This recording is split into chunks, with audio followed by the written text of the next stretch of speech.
छत्तीसगढ़ राज्य स्थापना दिवस के मौके पर राज्योत्सव 2024 का भव्य आयोजन किया गया। वहीं इस दौरान कार्यक्रम स्थल पर विभिन्न शासकीय विभागों की विकास प्रदर्शनी लगाई गई। वहीं इस विकास प्रदर्शनी में शिल्पग्राम का स्वरूप भी दिखाया गया।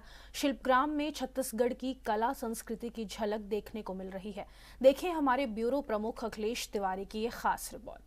सर, ये कितने सारे स्टॉल लगे हैं और किस किस तरीके से, और ख़ास तौर से प्रशिक्षण की बात आती है तो किस तरीके से प्रशिक्षण दे करके आप लोग ये ख़ास तौर से मार्केट में जिस तरीके से मिट्टी के बर्तन हो, चाहे कपड़े का हो, गोदना वाले हों, तमाम तरह के आए, किस तरीके से प्रशिक्षण देते हैं और किस तरीके से विधा में लेकर के आते हैं? यहाँ शिल्पग्राम में राज्योत्सव मेले में शिल्पग्राम के अंतर्गत कुल 60 दुकानें हमने लगाई हुई हैं, जिसमें हस्तशिल्प का भी है, हैंडीक्राफ्ट का भी है, माटी कला का भी है। इसमें सभी तरीके के हैं और इसमें हम खादी बोर्ड का भी है। तो इसमें हम PMEGP योजना के अंतर्गत उनको प्रशिक्षण देते हैं, उनको हम सामग्री भी देते हैं। जैसे अगर किसी ने चरखा खादी में ट्रेनिंग लिया है तो उनको हम अंबर चरखा भी प्रदान करते हैं, जिससे उनको समूह जो है बना सके। उसके बाद वो जो सामग्री बनाते हैं उसको हम यहाँ पर ख़रीद भी लेते हैं अपने यहाँ। उसको जो रायपुर में हमारे लोकल शॉप्स हैं वहाँ पे उसके माध्यम से देते हैं। शबरी है हमारा शिल्प के लिए, हस्तशिल्प के लिए, वैसे ही हैंडलूम के लिए बिलासा है। तो उन शॉप्स में हम खरीदते भी हैं और उसको हम बेचते भी हैं।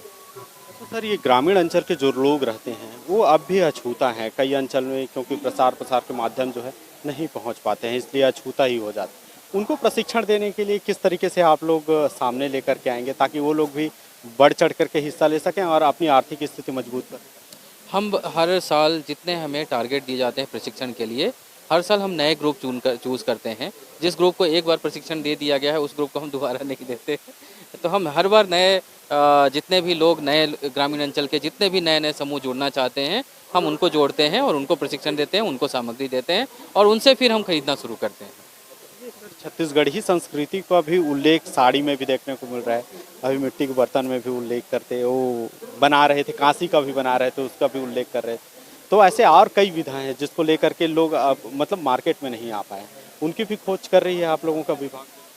नहीं, हम सभी तरीके के जितने भी तरीके के हमारे आर्ट हैं, चाहे वो गोदना आर्ट हो या ट्राइबल जितने भी कल्चर हैं, वो सभी हम इंट्रोड्यूस करते जा रहे हैं। आप देखेंगे चाहे साड़ियाँ हों, चाहे हम हमारे बिलासा में भी जो साड़ियाँ मिल रही हैं उसमें भी हम सभी आर्ट को इंट्रोड्यूस करते जा रहे हैं, ताकि हर समय, और ये जो कपड़े का और शिल्प का जो मार्केट है ये बहुत डायनेमिक होता है। हर 6 महीने पे, हर साल में बदल जाती हैं चीज़ें। तो हम कोशिश करते हैं और हम लगातार उसमें नए नए आर्ट डालते रहते हैं, नई नई रिसर्च करते रहते हैं, नए नए तरह के प्रयोग करते रहते हैं जितने प्राकृतिक रंग हो सकें। क्योंकि हमारे बस्तर और नॉर्थ जो हमारा छत्तीसगढ़ है, सरगुजा अंचल, वो दोनों ही इन संसाधनों से भरपूर हैं। तो हम उसको भी यूज़ करते हैं और उन सभी आर्ट्स को, नए नए आर्ट्स को हम इंट्रोड्यूस करते जाते हैं, ताकि हम दुनिया में नए नए चीज़ें दे भी सकें, छत्तीसगढ़िया नई नई चीज़ों को हम परिचित करा सकें। गोदना पेंटिंग है, गोदना टैटू, आजकल टैटू बोलते हैं, पहले गोदना शरीर में गोदना गोदाते थे पहले। तो आपका पहले शरीर में गोदना गोदे हो कब? जी हाँ। तो अब इस साड़ी में उल्लेख कर रहे हो, क्या ये साड़ी जो बिक रही है कितने की बिकती है और कितने की होती है? ये दुपट्टा 1500 2000 में बिक जाता है। हाँ, साड़ी है, कोसा की साड़ी 8500, 8000, 9000, और जैसे स्टोल है 1000, 1500 ऐसे बिक जाता है। अच्छा, जो आप लोग बना रहे हैं इससे आर्थिक स्थिति मजबूत हो रही है आप लोगों की? जी, गाय की ये परंपरा, हम लोग परंपरा है। पहले शरीर में गोदात रही, अब नहीं गोदाते हैं, तो हमार परंपरा छिप जाती। तो हमार परंपरा जीवित रखे बर हमार गोदना ला हमन कपड़ा में मतलब बना थी कि जीवित रहे हमार परंपरा। कितने सारे कपड़ा में करते हैं और क्या कीमत होती है? ये साड़ी में, दुपट्टा में, बेडशीट में, दीवार में, हर चीज में हम में पेंटिंग करते हैं। हाँ, परंपरागत है कि इसको अलग से सीखे उखे हो कहीं से? नहीं नहीं, ये परंपरा हम लोग दादी पुरखा सब परंपरा, पहले शरीर में गोदाते थे, जैसे कि गोदना। मैं 10 साल का था, मैं शरीर में गोदना गोदी थी 10 साल का। अब नहीं गोदाते तो अब ये कपड़ा में। माटी कला बोर्ड के तहत कई ऐसे प्रतिभागी हैं जो यहाँ अपनी जो कला है उसके प्रस्तुतिकरण कर रहे हैं और निश्चित तौर पे बनाने का अथक प्रयास भी कर रहे हैं और लगातार माटी के जो मूल्यवान चीज़ हैं, चाहे दीपक हो, चाहे मिट्टी के बर्तन हो, तमाम तरह की चीज़ों का ये बना करके बनाते हैं और इसको सेल आउट भी करते हैं। ये जो बनाने की जो परंपरा है आप लोगों की, ये पैतृक है कि आप लोगों को प्रशिक्षण दिया गया है? ये पैतृक परंपरा है।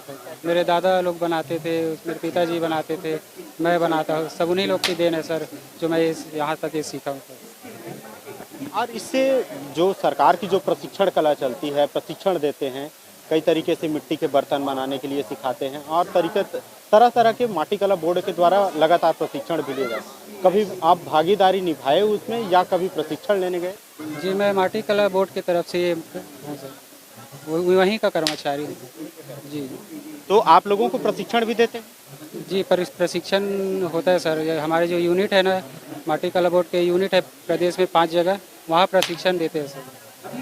ये बताइए, जिस तरीके से आप माटी के जो बर्तन वगैरह तमाम तरह के नए नए चीज़ बनाते हैं, कितना आर्थिक स्थिति आप लोगों का सुधार होता है? कुछ आर्थिक स्थिति मजबूत होती है आप लोगों की? जी, जैसे पहले जो हम मिट्टी का बर्तन बनाते थे, जो हाथ से घुमाने वाला चाक से बनाते थे, और अब जो आधुनिकीकरण आ गया है तो अब विद्युत चाक उपलब्ध है, तो हम विद्युत चाक से बनाते हैं। इससे कम समय में हम ज़्यादा उत्पादन करते हैं और इससे हमारी आर्थिक स्थिति में थोड़ा बहुत इजाफा हुआ है सर, तो हमारी आर्थिक स्थिति थोड़ा मजबूत हुआ है सर। और किस किस तरीके से माटी कला बोर्ड आप लोगों को आर्थिक रूप से, मानसिक रूप से, शारीरिक रूप से आप लोगों को मजबूत बनाने के लिए क्रियाकलाप कर? जी, माटी कला बोर्ड के द्वारा शिल्पी है जो कुम्हार शिल्पी, उसको प्रशिक्षण दिया जाता है और उसको प्रशिक्षण के उपरांत उसे रोजगार से जोड़ा जाता है। जो उसका परंपरागत जो व्यवसाय है जो माटी कला का, उससे जोड़ा जाता है। इससे उनको रोजगार उपलब्ध होता है और उसके द्वारा उससे आर्थिक स्थिति में सुधार होता है। अच्छा, आप वहाँ के कर्मचारी भी हैं, आप भी ग्रामीण अंचल में जो लोग हैं वो जुड़ नहीं पाते हैं, खास तौर से माटी कला बोर्ड से या फिर यहाँ के प्रशिक्षण के तौर पे, उनको किस तरीके से जोड़ा जा सकता है? इसके ऊपर आप किस तरीके से जुड़े हैं, जिसको हम लोगों के चैनल के माध्यम से अगर देखें तो जुड़ना चाहे तो किस तरह से जुड़ सकते हैं? जी, पहले मुझे ऐसी जो एग्जीबिशन मेला वगैरह लगता था उसमें जैसे डेमो स्टेशन के लिए बुलाया जाता था, तो धीरे धीरे मैं आता रहा और हमारे जो साहब है माटी कला बोर्ड के, तो उससे थोड़ा जान पहचान हुई, तो उन्होंने धीरे धीरे मुझे रेगुलर कर लिया सर कि अब परमानेंट यही काम करो ऐसा करके। तो मैं अब जहाँ भी एग्जीबिशन जहाँ होता है और कुछ प्रशिक्षण कार्यक्रम होता है तो मुझे भेजा जाता है वहाँ डेमो स्टेशन दिखाने के लिए सर जी।